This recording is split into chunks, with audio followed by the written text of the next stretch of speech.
There you go.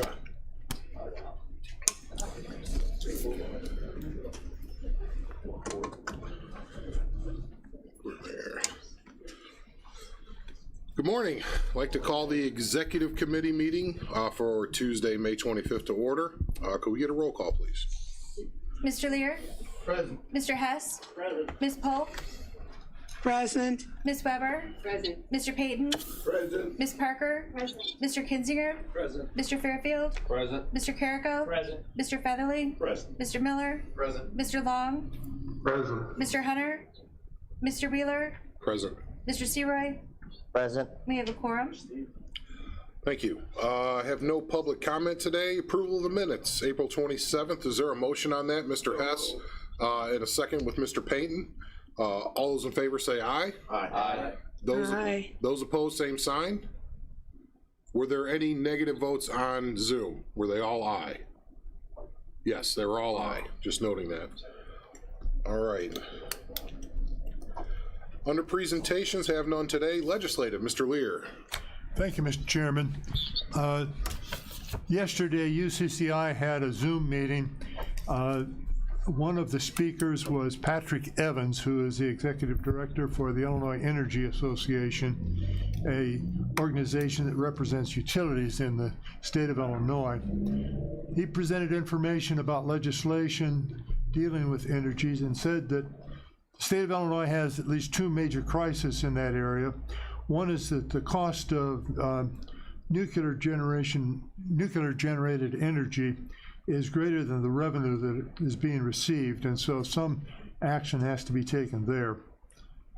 Second, the money that is used to subsidize wind and solar is running out, and by 2022, if no changes occur, why there's not going to be any revenue available to support new solar or wind.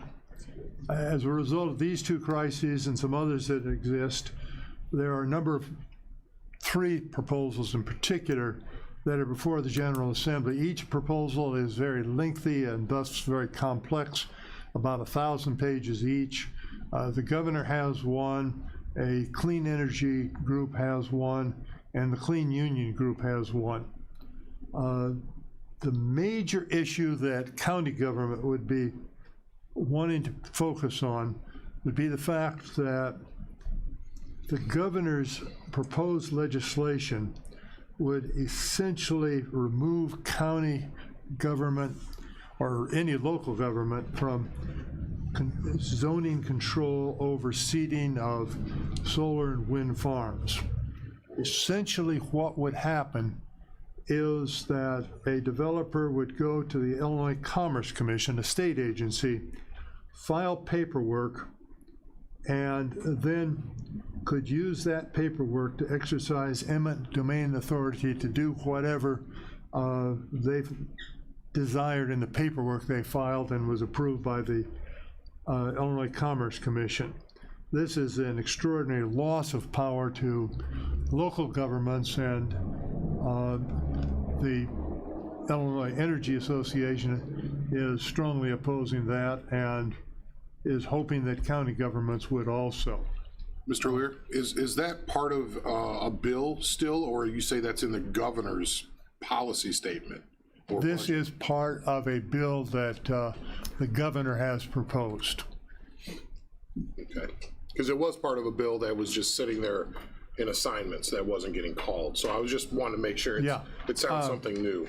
At the present time, that bill is sitting in assignment. The concern that was raised is that the way the General Assembly operates, there are frequently occasions where substantive language is put in the budget implementation bill. This type of behavior has been exhibited before by the General Assembly, and if indeed there was the right political will to do it, it could get reinserted at the last minute in the budget implementation bill. So that is something that this speaker was suggesting needs to continue to be watched.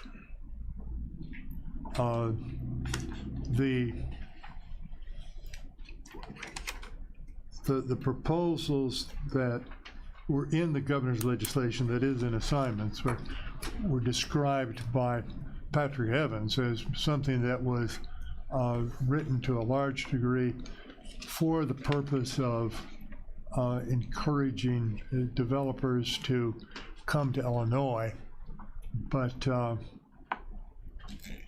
unfortunately, the way it was written, it meant that we're going to get the headquarters for these various energy companies in Illinois, but we're not going to get any power out of what they create because of the way the legislation is written. At the present time, we've spent over $1 billion in subsidies, and we've procured 0 watts of energy out of what's been spent. So this speaker was suggesting that what has been done so far has really not directly benefited Illinois residents in terms of energy generation.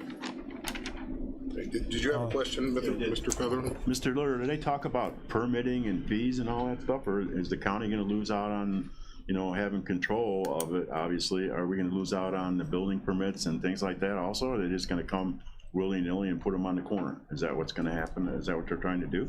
If this were to take place as the governor had proposed, we would lose all of that, yes. So but basically, at this the point, funding from the planning department would be gone. You know, a lot of it. I mean, not all of it, obviously. But. At this point, it is true that the governor's proposal as written does not seem to have the support that would lead to adoption. Okay. The fact that it exists is the kind of thing that lobbyists learn to alert their clients. You need to be careful about this because the General Assembly sometimes acts very quickly, and you need to be prepared to oppose things that you see have a negative impact on you. Well, it seems to me, and I don't know how you feel about it, Mr. Lear, you've seen these things happen for a while. When you talk about eminent domain and you put that in the context of dealing with farmers, those two don't usually go very well together. Mr. Miller, would you agree? I would agree. Yeah, and I don't think our senator, who's head of the Senate Agriculture Committee, would disagree with that assessment as well. So I think we'll have somebody fighting for our role and our main seat at that table if this ever comes forward. But so that's just my I would agree, assessment. but I think we needed to be aware of it. Yeah. Thank you, Mr. Chairman. I know a lot of counties up north, I follow some of this stuff with the solar farms up north, and they do run people around for a year or a year and a half to get permits for those kind of things. We streamline the process here, and we get them in and get the things approved and go to engineering and then get it. I mean, we're like in a 2-3 months time we can have something in and actually starting to go, whereas these other places are taking a year and a half, 2 years. Yeah. That's I mean, where does the public go eliminate. for public comment? Yeah. Do they got to drive to Springfield, get on a Zoom call? Yeah. I mean, isn't the public a severe and necessary part of this process to get them in the front, middle, and end of it, the whole thing? I'm a and to big say advocate Springfield for- can do that. This is more like Chicago doing that, but you know what I mean. I'm an advocate There aren't for many property solar owner farms in rights. Chicago, are there? I'm a property owner rights guy, and you know that's sticking it to them. Yeah. Thank you. Mr. Miller, do you have any comment, or would you rather lay in the weeds on this? No pun intended. Fine. Mr. Lear, I'm sorry, please. No, that's fine. This helps clarify. I think it's important. Beyond that, I think at this point, other topics that were made reference to that would be important to UCCI, the idea of creating a state-owned assurance agency seems to be, at this point, dead. Any action in terms of changing qualified immunity at this time seems to be dead, and so those are good signs that the legislature is being reasonable in those areas. there's still some uncertainty in terms of what's going to happen in regard to reapportionment, and particularly as far as the national level, the congressional districts, different conversations going on there, and that's not totally resolved. But the General Assembly, as scheduled, and that schedule can change, is going to be gone in about 10 days, so they probably aren't going to be doing anything in that area. And so our moving ahead in terms of the local level is very appropriate, because it appears there will not be changes in the state statute at this time. I'm just curious, was there any other discussion what the other counties are doing out there? Are they mirroring what we're doing, still pressing ahead with the data that they have? Was there any discussion like that? Because this was a Zoom meeting, there was a great deal, reluctance would be the wrong word, but they just did not have the format for discussion, so Okay. no. Thank you. Any questions for Steve? Appreciate it. Moving on. Information services. Kevin, you have anything for us today? Sure.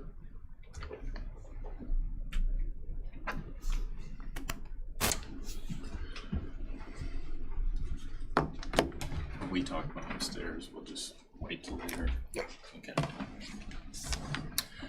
Okay, just take a couple minutes. Basically, we are on budget. Currently, what we're working on, our primary project we're working on right now is expanding our backup facilities and software. We're always working on that, but we've expanded what we can do to automate the backup process, so we're less having to move drives from here to here. We're automating a process that allows us to switch automatically overnight from one building to the other building. Just letting you know that it's all within budget. We're working on a project with the state's attorney to increase their video storage capabilities. They're paying for that. Those are no additional costs. They're coming out of existing funds, as far as I know. We're working on also for judicial, expanding the Wi-Fi units that we have there, so they can use Wi-Fi even farther throughout the building. Again, that shouldn't be any additional cost. These are just projects that we're working on. I haven't talked to Andy, but we're going to expand the Wi-Fi on your floor. It was something we meant to do. We just didn't have time. We're going to make it so you can get Wi-Fi better in that back room. We had an issue last week that arose. I'm like, oh yeah, we meant to get back to that. We already have the unit, so it's just a matter of labor. So basically that's what we're doing. We're on budget and we're doing the normal things that you would normally expect our office to do. As far as this room, and what I wanted to specifically address, you're all aware that we've now moved Jason out of there, so we're downstairs. We've updated the software and the hardware necessary to do this. And if you notice, all the cameras are new. They're different types of camera. This room's been completely rewired to allow for that. It's a different technology. All this was done on budget, so nobody's coming back to you to ask for more. It was semi-planned. We had time basically based on to do that. Reason I'm bringing that up, most of you are either a chair or vice chair. So if you had any questions about the change in process, we've worked it out so Kelly knows what to do. We've talked to the various chairs what to do. Basically, when you hit the gavel is when he's going to start the recording.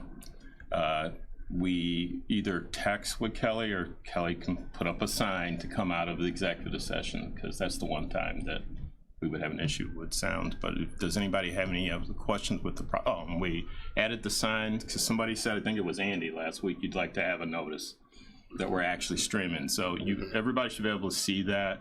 That tells you, if you see the lights on, we're actually streaming and recording. So know that mic-wise when we're doing that. So I wanted to give anybody a chance to have any questions, basically, since you usually chair or vice chair something. And it is important for the chairs or whoever's running the meeting at the time to make sure that's on. because we have to have that record. That is our official record. So we just want to make sure if you go to start the meeting and that's not on, then we need to get a hold of Jason. You've got his number, right? We can call him from right here on the phone. So I just want to make sure everybody knew it's kind of one of your duties as the chairperson is to make sure we're on air. So. And you have the mics. If you just say it, we can hear it. This helped us, especially me, a lot because we've been doing that for almost 4 years now. Well, we've not been able to cover. So, and if you know by what I mean by that. So if he needs to leave the room, he can leave the room now. Also, I now can be in there and know what's going on. So if he's sick or something happened, well, he's been running for 4 years. Yes, I showed him how to do it 4 years ago. That doesn't mean I knew. Well, now I've run part of the stuff. So it's easy to have covered. Again, this was a complete rewire. It's something that needed to be done. Andy and I have talked about this for a little bit, and it was time to implement it. Again, if you don't have any more questions or Anything from the committee? the one thing I have asked of me and asked of Jason is, what do we do about when people don't speak in the mics because he doesn't come out? Well, that was always me telling him to come out of the room, and that was wrong of me because we all started relying on that. You guys haven't noticed, we stopped doing that almost 2 months ago. So you've now been correcting yourselves, and it actually happens far less now because now you're conscious of it. I actually shouldn't have put that step in because you'd probably got more conscious of it early on, and that's why I didn't speak back there. I'm like, I'm encouraging everybody to turn around and look at me because you're being polite. If somebody talks to you from behind, you turn around, well, now we can't hear that. So that's what's going on. We're allowing you to correct yourselves, and you guys did it fast, actually. So you stopped enabling us. Yes, right? That was my exact word. Thank you. Thanks, Dad. See ya. All right, moving on. Health Department, John Beavis.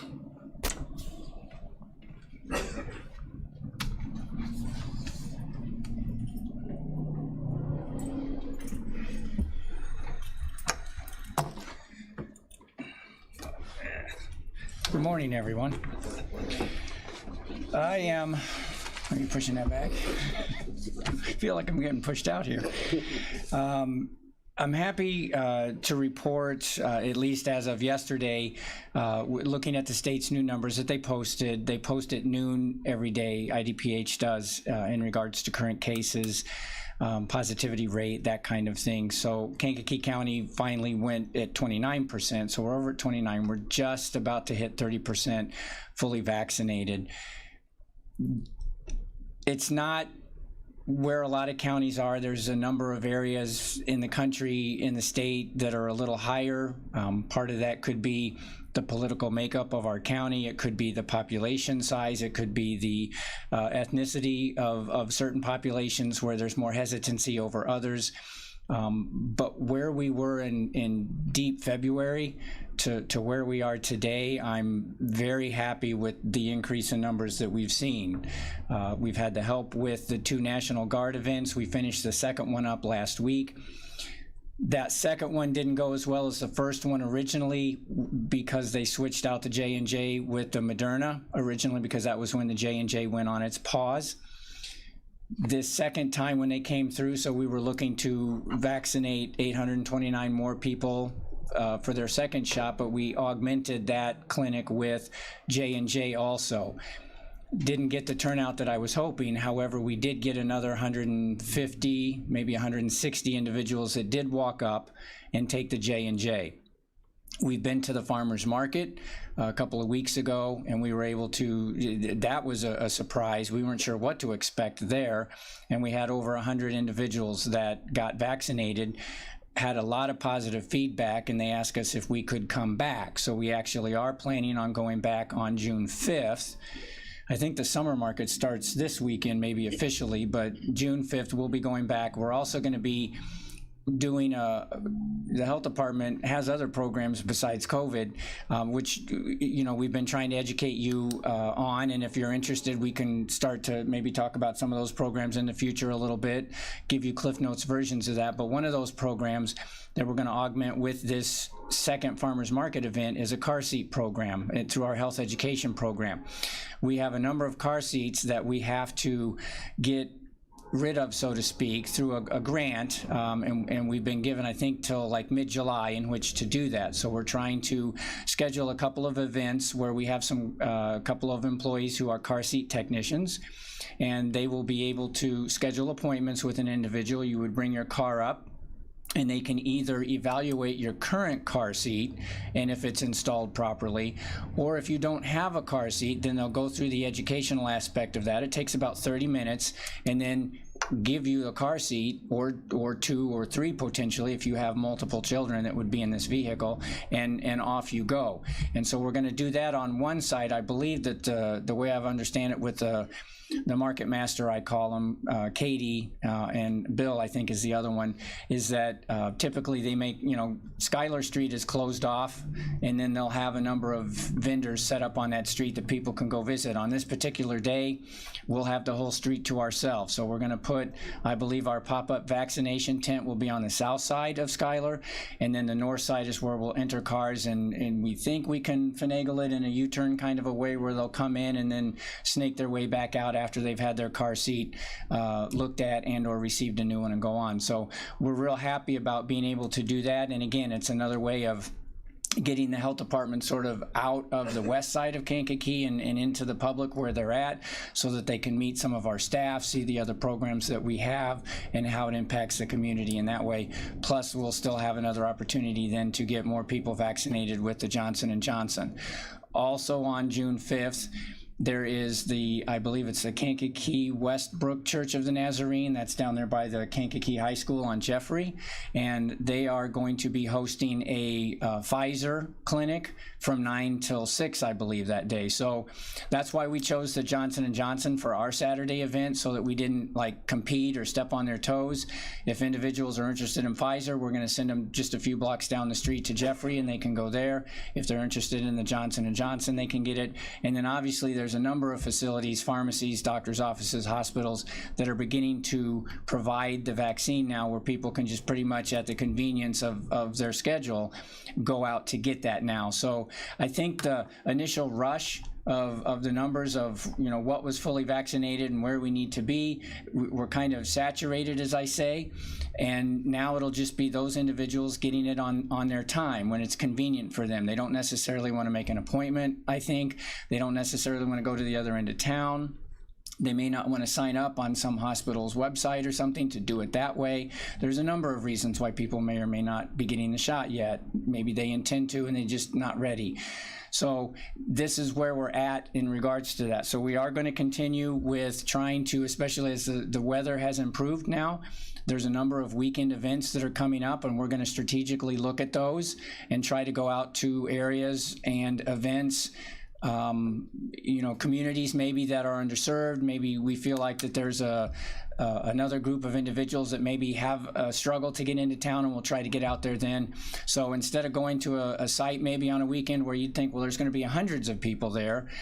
For example, the Rhubarb Fest this past weekend, possibly that's an older population that might be more, and those individuals are probably more inclined to have already received a vaccination event. But if we need to go to the east side or the west side or some community far out, those individuals don't get into town as much. And so that's maybe serving 40 to 50 here is better than trying to come to an event where there's hundreds of people, but we might only get 10 to 20 people that bite on a vaccination event there. So those are some things that we're going to be looking up on.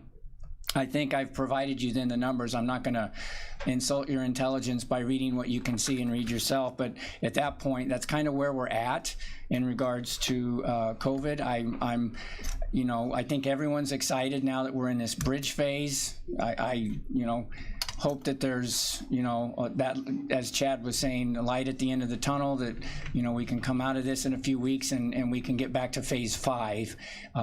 You know, school's ending. We're not seeing a lot of higher numbers, again, with surging cases or anything like that. The region's positivity rate is doing tremendous. So I think we've come a long way in that year, and we're just continuing to ask people then to, obviously we're not going to, the big thing with education is if you don't want to wear a mask because you're fully vaccinated, you have that right per these CDC guidelines, but don't shame the individuals that are still concerned about their safety and or not vaccinated and want to wear a mask too. So, And vice versa. and vice versa. That'd be nice as well. Yeah. So with that, any questions? Yes, Ms. Parker. Thank you, Mr. Chairman.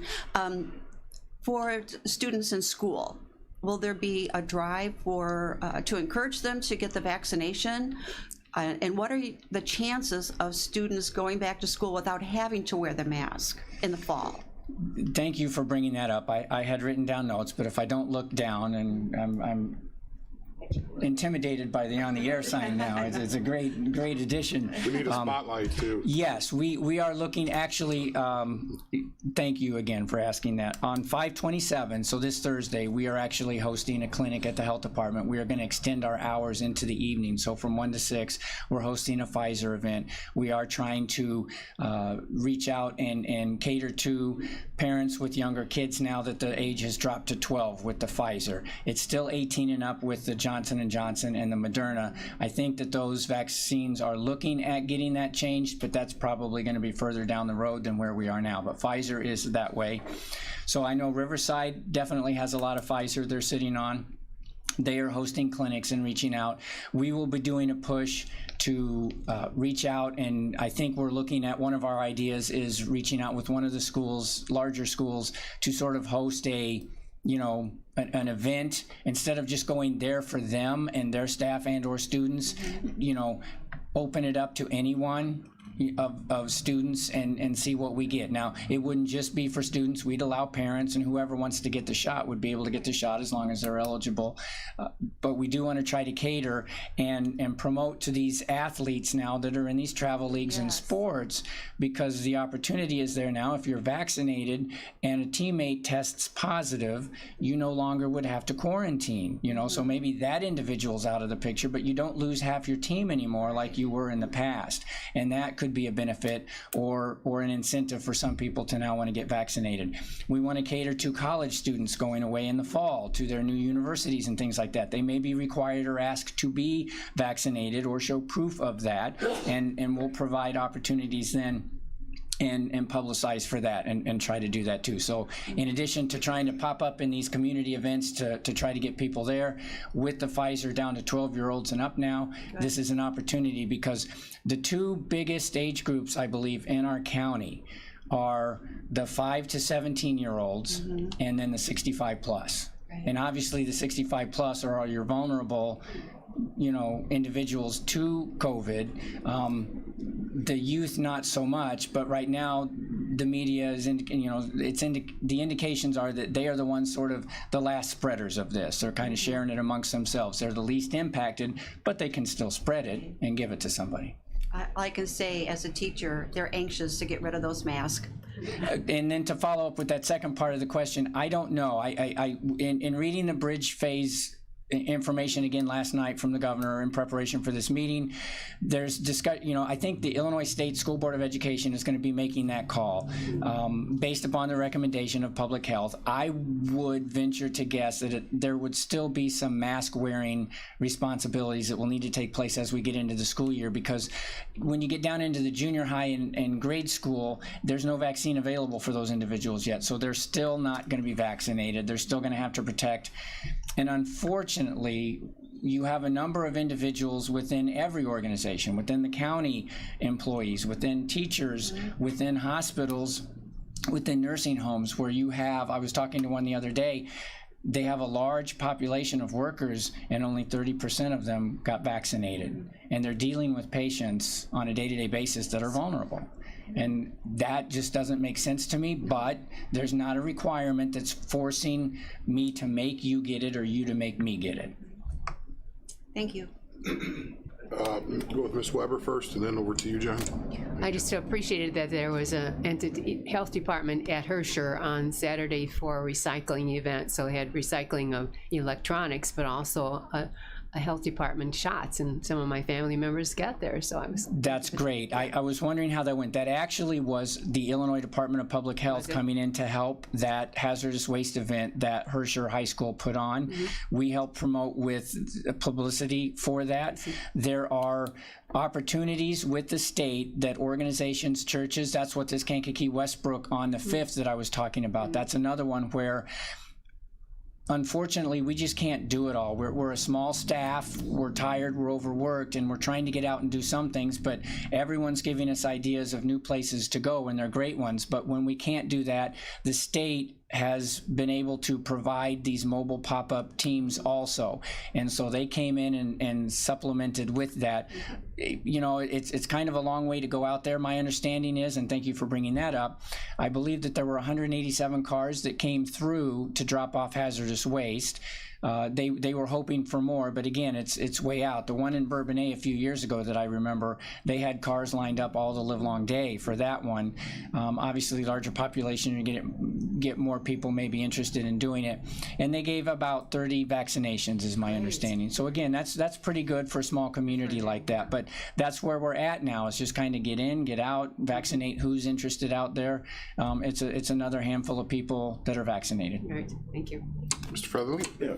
John, well, what would be your goal for satisfaction? I mean, at 30% roughly. I mean, where do you think we should try to, I mean, should we be out in the community promoting it amongst our constituents in our areas, or put up signs, or what's the best way to do this to get up to around 40, I would think, right? Is that where you'd like to be? Sort of higher.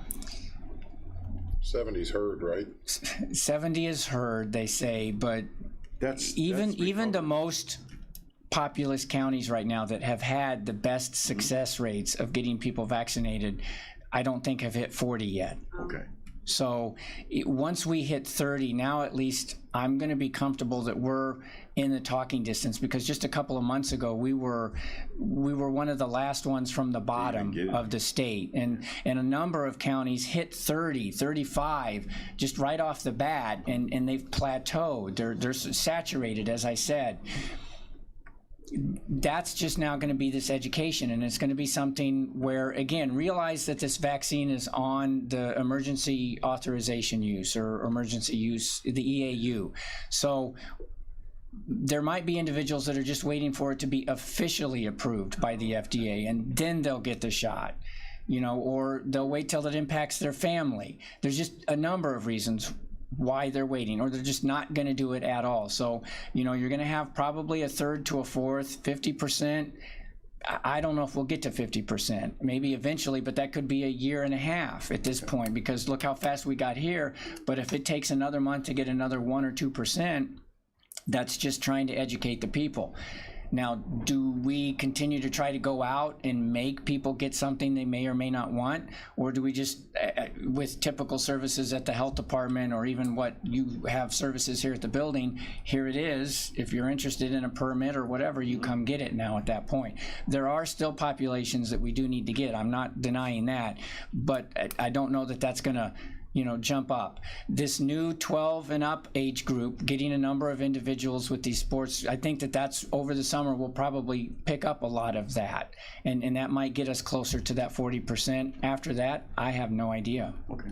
You don't have any problem with supply then, basically? Not at this point, no. Yeah, in February, deep dark February, we were not getting very much. Yes, but no, now we can't give it away, and it's free. So hard to give away stuff. We definitely have. Yeah, we're ordering less now because we have to be cognizant of the expiration date on these.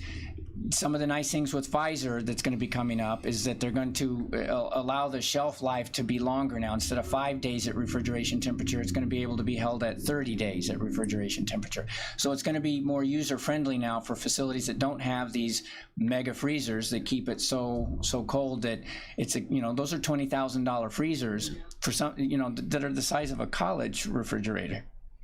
Yeah, to keep the stuff cold. They won't let us buy that out of the vaccine grant. So where do I know it doesn't make sense, but wow. So it's $20,000 for something we're only going to use for this little bit. So, that's where out of the, Riverside is able to graciously, they have plenty of storage, so they hold that for us if we need it.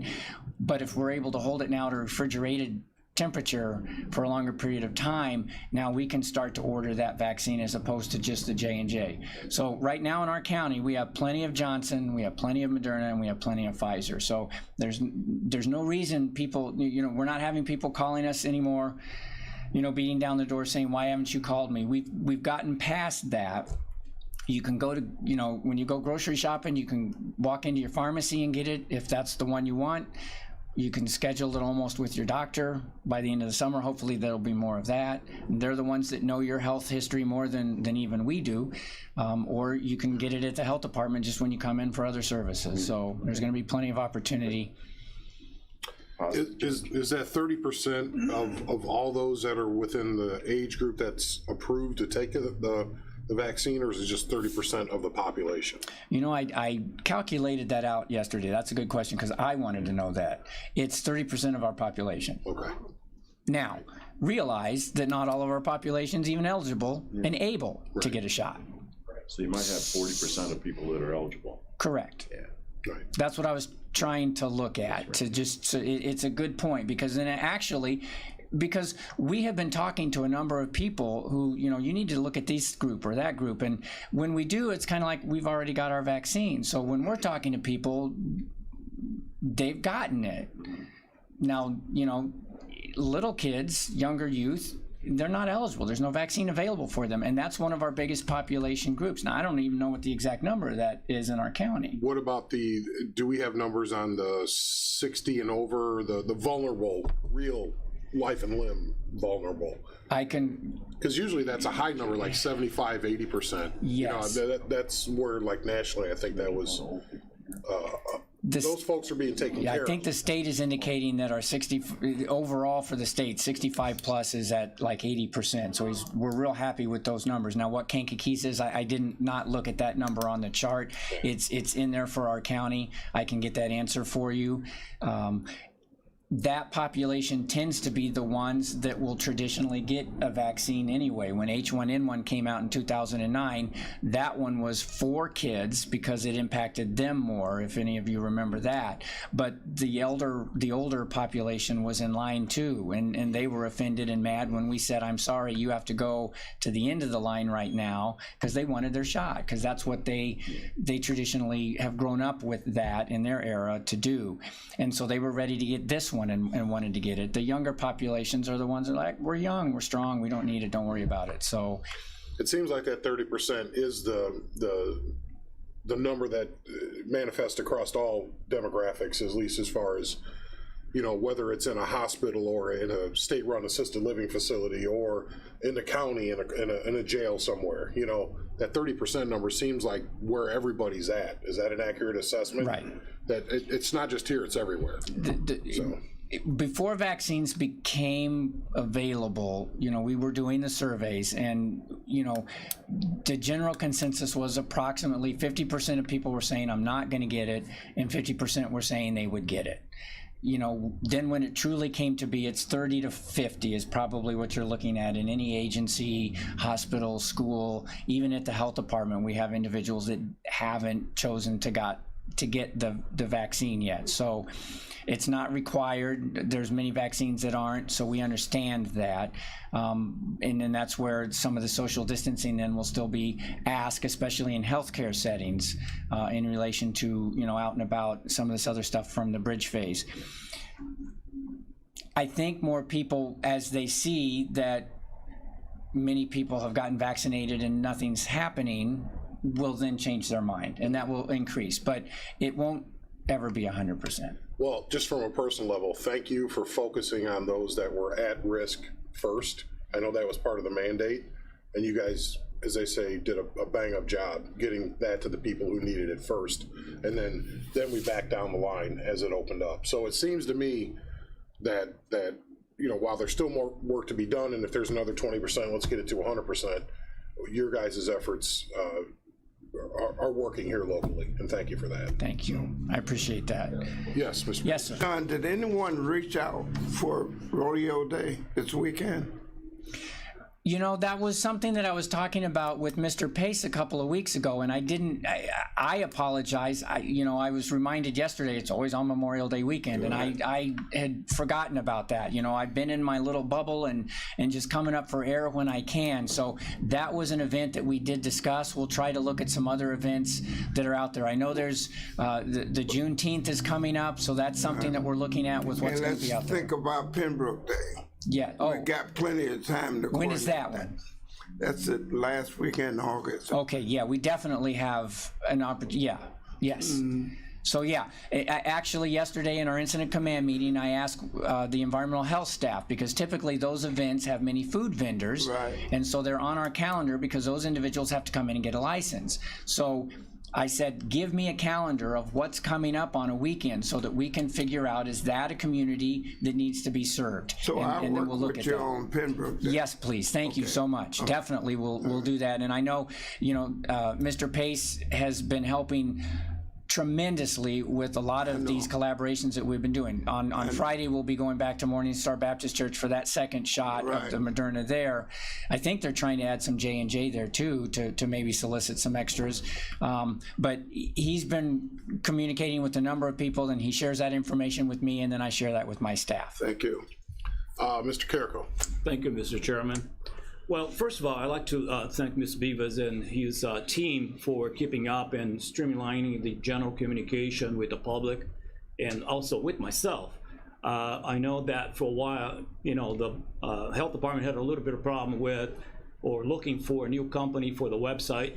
And I'd like to thank you for put everything up to date with all the information about the meetings, the dates, the times, and the minutes. As a matter of fact, the other day, and I mentioned to you during one of the meetings that I saw a very minor detail on that website upload, and then I talked to your office, and then within an hour was fixed. So thank you for that. So that's wonderful for the public to know what's going on with the meetings that you have there. The other thing is the communication that is happening in general, because I had a member of the community that is a business owner that contacted me and asking if I could call the health department and ask where is my my request to come and see my business for a specific issue. And not only you guys answer right away when I called, but also kept me updated on the progress of going there and seeing the business. So thank you for that. So I'm very pleased that communication is doing really well. Thank you. Anything else for John? Zoom? Thank you, sir. All right. Nothing from schools today. VAC has a monthly report. Is there a motion to put this on file? Mr. Payton, second, Ms. Parker. All those in favor say aye. Aye. Aye. And it looks like we had unanimous. Mr. Long, was that an aye? I apologize. Could you take it off mute, sir? I'm sorry. Aye. Sorry, for the record. Stickler for procedure. Motion carries. Under County Administrator, monthly report from Anita Speckman. Thank you.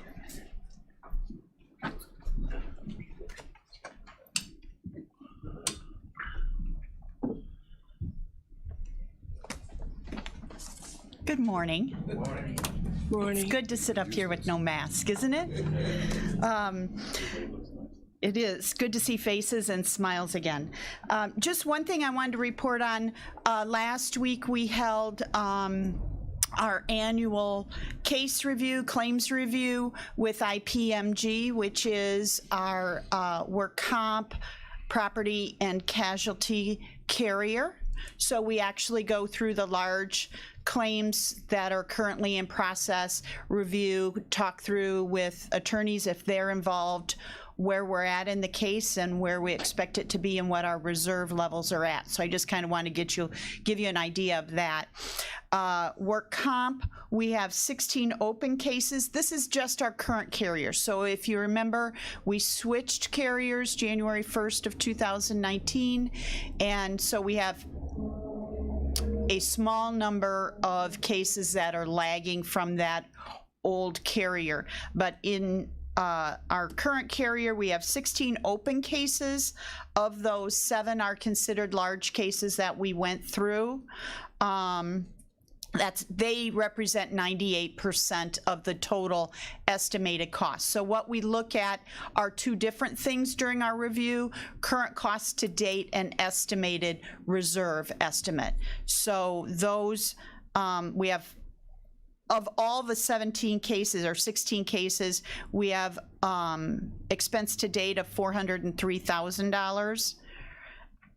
Estimated reserves of $579,000, and of those, 98% relate to those top 7 cases.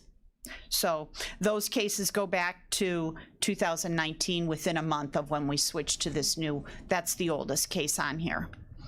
So by far, it's those top 7 cases. Those are the ones we really look at, and we really work to try to figure out how to minimize our exposure. Under property and casualty, we have 2 different sections, one under administration.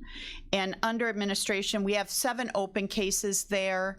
3 are property related. The reserves for those 3 cases total $382,000, but $376,000 is related to the derecho from last August. Essentially, it's the elevator, the costs related to the elevator. So that's, there are 2 other very small cases that are minimal. There are 2 that are employment related. They total right now, including reserves, of $253,000. One, we actually had a arbitrator hearing on last week. That's what Kevin referred to, where we couldn't get Wi-Fi. About 5 hours that lasted. It was pretty brutal. So Andy will be talking to you at the next full county board meeting. We believe we're at a tentative agreement on 1. So that would leave 1 open employment-related case. 3 property, 2 employee, and 2 miscellaneous then. Lastly, the other is there are 26 cases that relate to the jail. It is not, that is well within the range of normal, considering the number of residents we have at our jail. And our insurance company is not concerned about that number at all. So of those 26 cases, 70% of them are residents that represent themselves. They are not represented by an outside law firm. So those cases tend to be a little bit less expensive, although quite frankly, there's still quite a bit of money reserved for those pro se cases. And of the 26, 8 cases were filed by 1 inmate who is no longer in our custody. He has now moved to the Department of Corrections. So that's kind of good news. So those cases date back. This coverage is not work comp. We had that coverage before. So these current cases go back 4 years. So.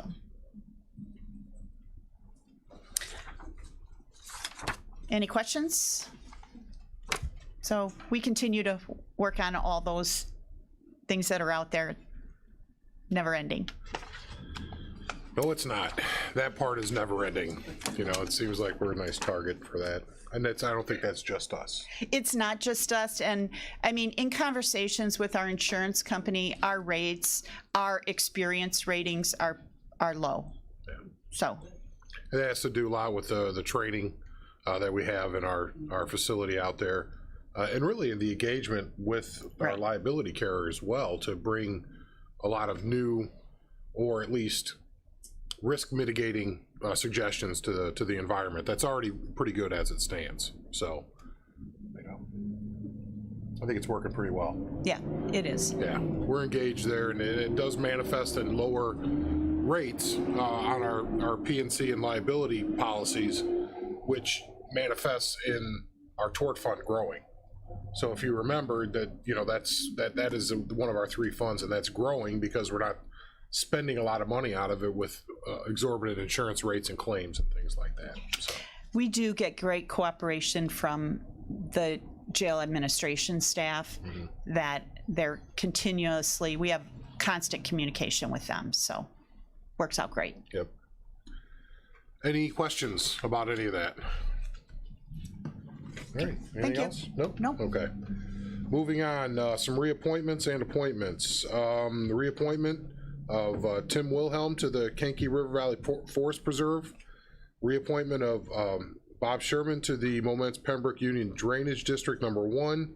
Reappointment of Douglas Gray to the Kanke County Farmland Assessment Review Committee. Appointment of Scott, I want to say Grice, to the Mantino. Greasy? Okay. To the Mantino Bourbonnais, I stand corrected. Mantino Bourbonnais Union Drainage District Number 6. Appointment of Jordan Lee to the Greater Moments Fire Protection District. Is there a motion to combine and approve? We'll go with Mr. Miller. Zoom. How about Zoom? Is there a second? Polk. Ms. Polk with a second. If there's no questions, all those in favor say aye. Aye. On Zoom, we had 3 ayes, no nays. Motion carries. Announce a few openings here. 1 opening on all of the following. Raymond Drainage District, Spring Creek Drainage District, Canavan Drainage District, Gar Creek Drainage District, Little Beaver Special Drainage District, McGilvery Special Drainage District, Minnie Creek Drainage District, Momenson Yellowhead Drainage District Number 1. 2 openings on the Kankakee County Board of Health. Those are MDs. 6 openings on the Kankakee County Regional Planning Commission. 1 opening on the Essex Township Fire Protection District, 1 on the Pilot Township Fire Protection District, and 2 openings on the Kankakee Township Fire Protection District. The next item was asked for by Board Member Long regarding it's a proclamation honoring Lyle F. Kaufman for his years of public service to the community. This is one of those forgiveness instead of permission. We do want to codify it, but I've already written it and provided it to Mr. Long. At least it was provided to you to give to Lyle for his retirement party. Because he served. If you want to explain a little bit about Lyle, if you could, Craig, and tell them a little bit why you suggested we do this. Well, Lyle has been in the fire service in Limestone Township for nearly 50 years. Everything from a firefighter to an early paramedic. Was in the first class that was trained at St. Mary's for our protection out here, and is retiring as a trustee of the district. And in those times, the Limestone Fire Department has come from a very infant department to first class in our community, and Lyle is one of the driving factors that has made that happen. So in his retirement, which occurred last week, we just felt it was appropriate to give him the proper accolades. So is there a motion to approve this? And Mr. Long, will you make the motion? Yes. Okay, the motion is second with Mr. Hess. I'm pretty sure there's no debate on this one. So all those in favor say aye. Aye. Those opposed, same sign. Vote was unanimous.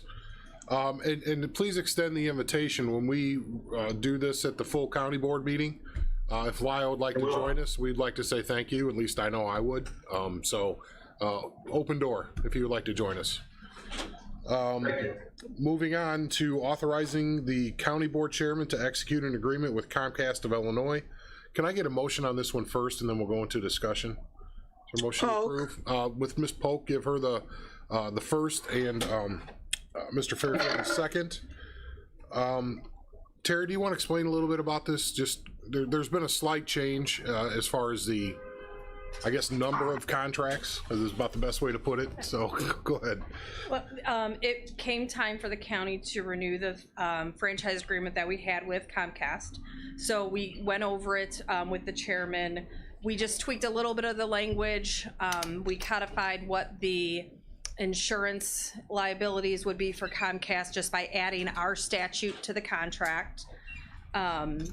We added a couple of areas of service with the exhibit, the Sheriff's Administration Building and the Regional Office of Education to that as well. This morning I learned that Comcast operates under 2 legal entities in Illinois. So they operate under Comcast of California, Colorado, Illinois, Indiana, Michigan, LLC, and Comcast of Illinois, LLC. So those are the 2 that need to be executed. Okay. And they are identical. And it's about every 10 years that we execute a new agreement. We're the, I want to say, the umbrella franchisee for the non-municipal areas. Is that the best way to put it? Yes. Yeah. So any questions about that? Let's do a roll call vote on that just to make sure. Mr. Lear? Aye. Mr. Hess? Aye. Ms. Polk?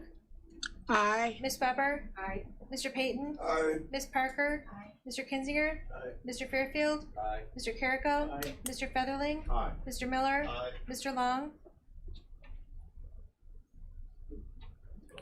He disappeared. Mr. Wheeler? Aye. Mr. Seawright? Aye. Motion carries. Invisible man. Motion carries. Under old business, anything for the committee? Other business. Oh, Ms. Weber, please. I just wonder if you just take a minute to review that flower fund again with the passing of Mr. Mentz. I'm glad you reminded me. I was going to mention that to do that. So if it's the board's executive committee, there's 2 things. First of all, if the board wanted me to put Bunting out, you could have petitioned because he wasn't a former chairman or countywide elected. We could have put the Bunting out front. It kind of happened in the middle of the month. So would you like us to use the flower fund to send something to the family? Yeah, I believe that's today. Oh. So I believe today is the day. But Ed was a stalwart on this board. Really, nobody knew the finances, and he was on ZBA for years and years. Highly dedicated county board member. Really knew every penny inside and out. His acumen was prolific. So he was solid. And you know, to his family, my condolences, and from the board. So is that okay that we use our flower fund for that? And we'll get around it. We'll get around to everybody for another contribution, if that's okay. Yeah. So I don't know where the number's at right now. So it's I think we should be around 80, 90 bucks in there or something like that. There's more than that. We'll be all right. It's not profound what we do. We just want to say thanks. Yes, Mr. Kinzinger. I'd just like to note that Marcy is Marcy's his daughter, and Right. she does our counting. Yeah, the you know, Marcy Mentz. Yeah. Colbert. Mentz Colbert, yeah. Yeah, she's no longer our partner at SKDO. She's since, like, I don't want to say retired, but you know, she still was intimately involved in the numbers here at the county and validating our processes from an external audit standpoint. Our representation of the financial, what was it, assessing? Well, how's that determined, Anita? Their assessment of our financial records and the presentation of such? Right, they validate the material. They validate, outside auditors validate the material that we produce as far as our internal controls and everything, so. Go ahead. I just wanted you to add also that the flower fund uses none of the tax money. That's how come we set it up a couple of years ago, so that wouldn't be tax money. It would be all volunteer by the members of the board. Exactly. Yeah, that was a board action that was taken. Well, that's redundant. It was a board action. We actually memorialized that in an ordinance that says we don't use taxpayer money for flowers. So you did that, not someone else. That's part of other business, I guess. We'll discuss that next month. We're going to start to get into the the rescue funds, the American Rescue funds that are hopefully going to be here shortly. We're finally into the computer system. It wasn't necessarily firing in all cylinders when we first registered. Imagine that. So we finally are in there. I know they know who we are and they know what our bank accounts are, which is the most important thing. But then as far as executive committee, the policy committee, if you will, for how we're going to do things and how you determine you're going to do things, that we'll start getting into that at the next executive committee meeting. So I had a chance to go to the Kanke City Council last night. hear what they were doing, kind of talk about what we're doing, because we've all talked a little bit about, you know, potential avenues to take and how we could set this up so there's not only your input as a board, but also subject matter experts and people from the community that will become part of this process, because we don't operate in a vacuum. So again, it's a marathon, not a sprint, you know, on this type of a process, because we're going to do it right with the right type of input. So how to make 3 years of money or money that has to be spent in 3 years have a 20-year impact. That's kind of like the framework we're looking through. So is there any questions, Mr. Hess? Thanks, Chairman. It just came to me, Andy. Is the Wi-Fi updates we're doing for the courthouse and courthouse in this building, is that available under the funding for working from home? I think there's an argument that could be made for that. I know that the Wi-Fi capabilities, the hardwire, the fiber optic into the courthouse, that is somewhat COVID related because of speeds and court systems, and we've got a 2-year backlog in trials. We could probably draw those dotted lines to there. Here in this building, maybe not, because even if you don't have Wi-Fi, you know, in the building, you could still go through the hardwired Ethernet and still have access from home. Wondering, like the video conferencing from the drone for phones sure. too. All that's for sure. Absolutely. That'd save money on Kevin's budget then. Yeah, well, and it would also save money on transports to and from the jails. Correct. For hearings. You know, there's things that we're having some really positive conversations with the courts because, you know, while there's no announcements yet, there's ways to use technology to relieve the pressure on the courthouse, and pressure equals cost. In the long run, again, how to make that last 20 years. If we invest in technology, we're not going to have as many people in the courthouse. Then we don't need as many support staff, and then we don't need to heat and cool it as much. You see where I'm going with that. And then the transports are a lot, because then we're just taking a couple corrections officers to drive someone back and forth across town. That doesn't seem like a good use of money if we don't have to. Thank you. Yep. Any other thoughts on that? More to come, and believe me, you're going to have a lot more involvement here, because after about 6 months, you're going to be saying, "Oh my gosh, this is pretty involved." You know, saying no to spending money is really easy when you don't have it, but when you've got it, you got to spend it in 3 years and make decisions with community input and partnerships. It gets difficult, real difficult. Any other business? Mr. Hess? Make a motion to adjourn, sir. Is there a second? Polk. Ms. Polk with a second. All those in favor say aye. Aye. Those opposed?